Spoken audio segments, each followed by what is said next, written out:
This video is to give a brief timeline of how ExxonMobil treated global warming, which led to the events of the people of the state of New York versus ExxonMobil.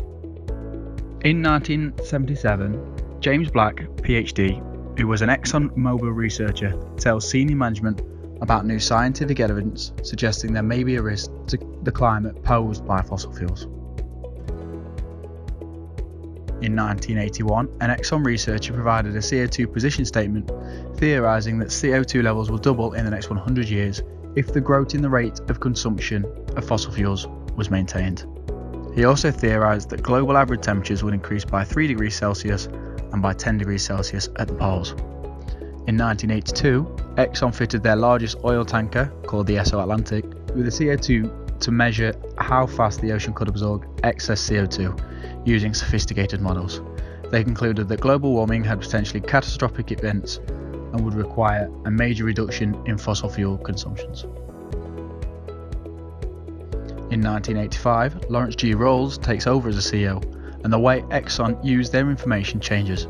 They stopped treating the scientific research as a potential solution to the threat that global warming posed to the fossil fuel industry, and they started to use the uncertainty in the research as an excuse to dismiss what was becoming increasingly understood. In 1988, NASA scientist James Hansen brings the global warming theory out of the scientific realm and into the public domain as he testifies to the US Congress. In 1989, Exxon, along with other companies with profits tied into fossil fuels, create the Global Climate Coalition, otherwise known as the GCC, a body that opposes actions and legislation on climate change.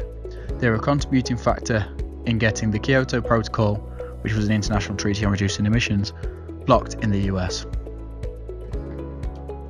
In 1995, ExxonMobil ran an ad in the New York Times with the title "The Sky is Not Falling" and the byline of "The Environment Better Than You Think." In 1997, an adaptation of the Kyoto Protocol was accepted by over 100 companies, but this excluded the USA, in part due to the actions of the GCC. In 1998, ExxonMobil published a 12-page booklet claiming that global warming is not a proven threat and argues against the targets set out by the Kyoto Protocol. In 2009, for the first time, ExxonMobil discussed in-depth climate change and acknowledged humans as a contributing factor with their shareholders.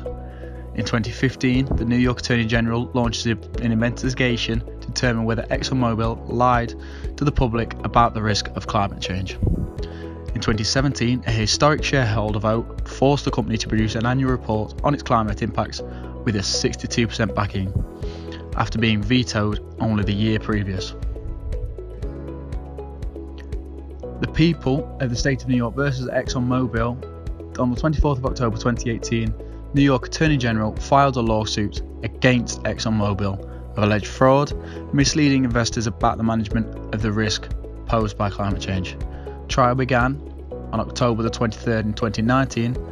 However, on November the 7th, the Attorney General dropped 2 of the 4 court charges, admitting there was insufficient evidence backing their charges.